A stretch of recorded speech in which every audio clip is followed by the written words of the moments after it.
박근혜 대통령 시절의 모든 비서실장이 연루가 되었습니다. 현직 국무총리가 연루가 되었습니다. 도대체 박근혜 정권이 대선을 치르는 과정에서 어떻게 불법 자금이 오고 가고 있는지 명백하게 밝혀야 할 이유가 되고 있습니다. 저승으로 가는 사람이 왜 거짓말을 하겠습니까? 여러 가지 정황들이 관련 증언들이 계속 퍼져나가고 있는 이 시점에서 또다시 진실을 호도하고 덮으려고 한다면 보다 거센 국민적 저항에 직면할 것입니다. 우리는 법적 상황을 면밀히 검토하여 빠르면 내일 당사자들을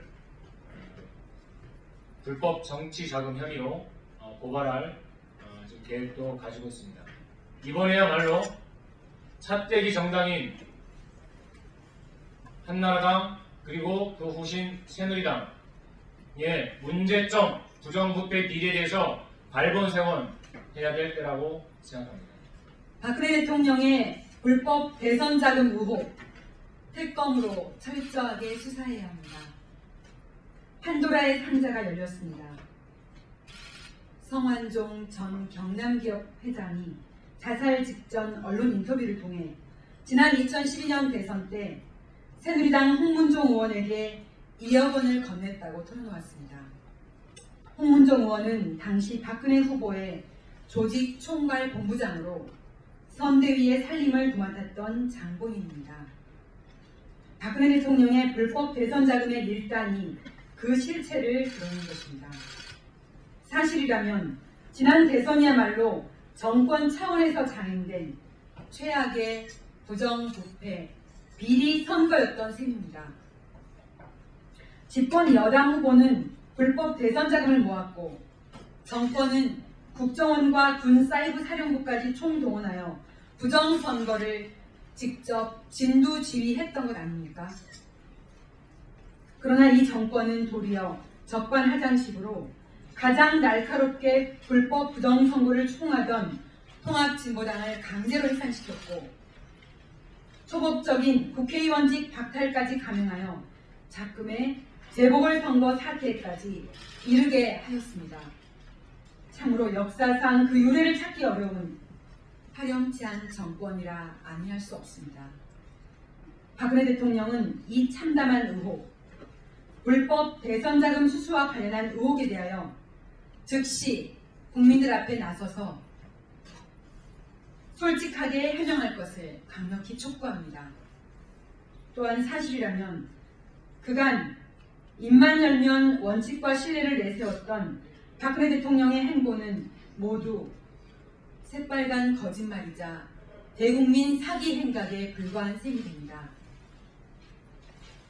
박근혜 대통령이 유력한 정치 지도자로 부각된 계기 자체가 2002년 대선 당시 한나라당의 차떼기 불법 대선 자금 처리 과정이 아니었습니까? 2004년 총선 때 분노한 국민들 앞에서 국민에게 지은 죄를 진심으로 참여하겠다, 말이 아닌 실천으로 개혁의 참모습을 보여드리겠다며 당시 여의도 호화 당사에 현판부터 떼고 이른바 천막 당사로 옮겨갔습니다. 그러더니 뒤에서는 지난 10여 년 동안 성완종 전 회장의 실토대로 그렇게 경선을 치렀고 또 그렇게 대선을 치렀다는 것 아닙니까? 드러난 핵심 측근 몇몇이 이럴 지경인데 나머지 다른 참모들과 측근들은 또 어떠했겠습니까? 그래서 국민들이 그토록 국정 쇄신을 강력히 촉구하는데도 아무 거리낌 없이 구태의 상징, 불법 정치자금의 전달자인 이병기까지 계속하여 비서실장으로 곁에 두고 있는 것입니까?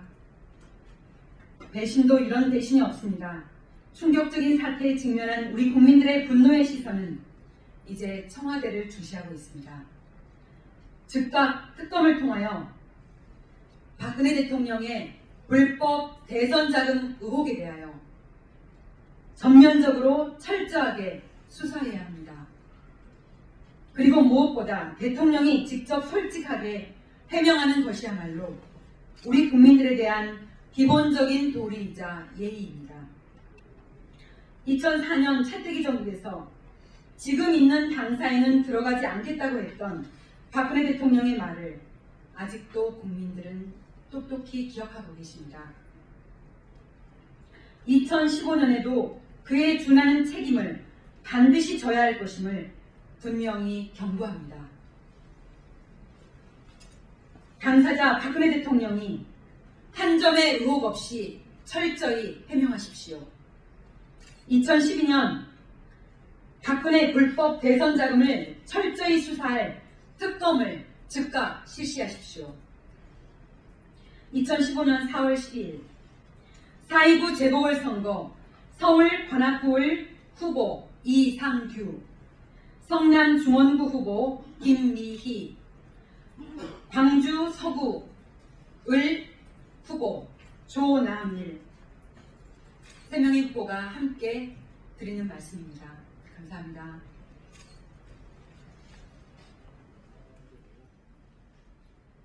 그러면요, 우리가 완전히 달라요. 지금 그 현장에서는 그 체감이 되고 있어요. 이미. 성완종 씨 죽음과 그 다음에 성완종 씨 죽음 전에도 혹시 이거 유명원천 되는 거 아니냐는 얘기가 SNS에서 급속히 터졌는데, 이게 이제 자살이 확인되고 그 다음에 리스트가 발표가 되자마자 그 현장에서 느낀 유권자들 체감이 완전 달라요. 원래대로라면은 4월 29일 선거 전에 그 심리를 다 해야 되는데, 그러니까 심리를 안 하고 있는 거예요. 왜냐면 심리를 하면은 그 대법원처럼 법과 양심대로 보수적으로 판결해도, 보수적으로 심리를 해도 그러니까 국회의원 직위가 있다고 하는 결론이 나올 가능성이 많기 때문에, 근데 최소한 대법원에서 하는 그 보수적인 것보다 더욱 태수는 없잖아요. 그러니까 할 수가 없는. 계속 뭐 딜도 안 했거나 네, 계획이 있는